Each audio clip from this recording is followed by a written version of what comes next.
Is this on? Oh, it is.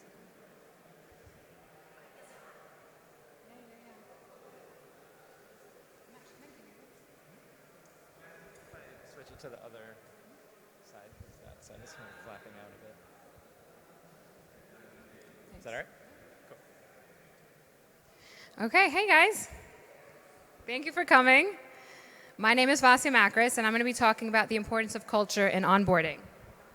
So I just want to start off by getting to the basics.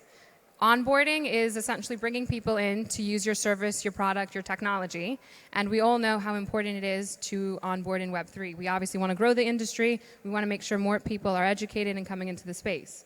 So in 2021, when NFTs were the hot word, we were seeing a lot of brands throw money into our industry. Everyone wanted to be seen as innovative, as cutting edge. We were seeing brands like Mercedes, Coca-Cola, Adidas, Taco Bell. Everyone was getting involved and wanted to be part of the culture.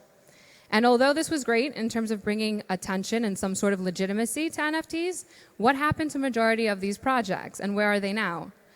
The biggest disconnect and problem we were experiencing is that these brands were rushing to catch the hype train, and they were targeting the existing Web3 community. So we were seeing brands like Pepsi and Budweiser, if anyone remembers that. They were tweeting GM and WAGMI in an attempt to embrace the Web3 culture. But it wasn't always perceived well. It was actually forced and very inorganic. And as times changed, as the bear market hit, as NFTs died, and AI now became the hot new topic, brands no longer cared about the Web3 culture. So how can we change this? How can we survive as an industry that needs to grow? And how do we onboard brands to essentially reach the masses? And that's through culture. Regardless of if we're talking about gaming, fashion, sports, art, you name it, culture is a huge component and therefore has a huge community behind it. And this is part of the importance of approaching brands and bringing the technology that we provide to them and their existing audiences. So some of you might know me from the Crypt Gallery. I'm co-founder. We opened the world's first NFT gallery in hospitality. And what does that essentially mean? So we replaced physical traditional art with digital screens in hotels. And we partnered with the Dream Hotel Group. So we have a location in Los Angeles and New York.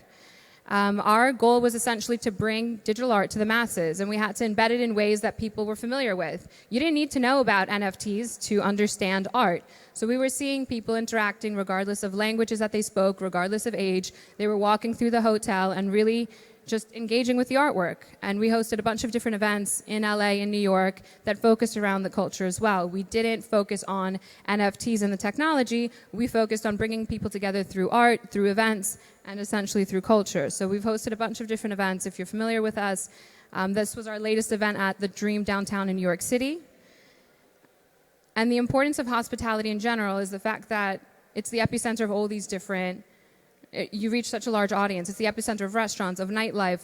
Again, you're reaching people that are traveling for pleasure, but also for business. And so the reach is immense. And our goal was really to educate people by introducing them to art in general. I don't know if anyone is a basketball fan or familiar with Big Three. Yeah. So Ice Cube formed a 3-on-3 basketball league a couple years ago. And he was the first to introduce ownership of teams through NFTs.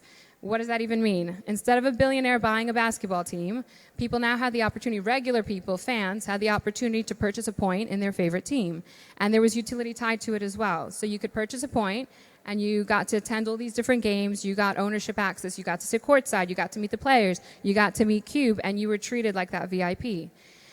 The only caveat was that you had to have a community behind the ownership. So we were seeing people like D-Gods purchase ownership, and they literally have the Microsoft logo next to their PFP. There was people like the Bored Apes bought a team, Gary V and V Friends bought a team.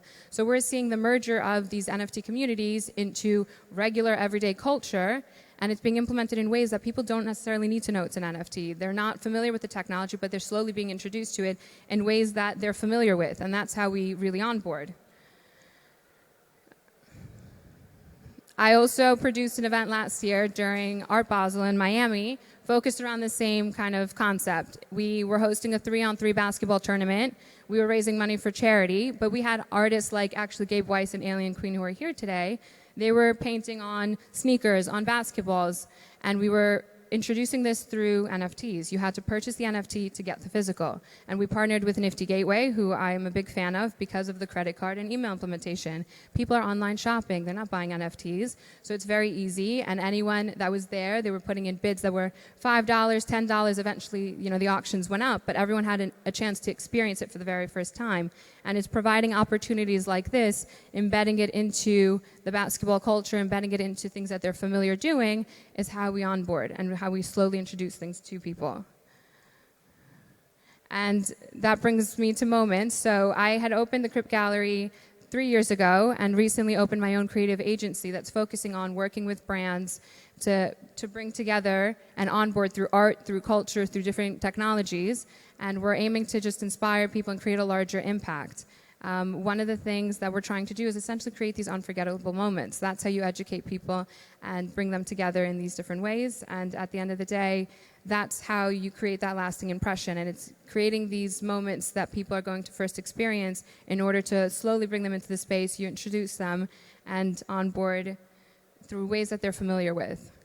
It's pretty much, yeah. So, yeah. Thank you.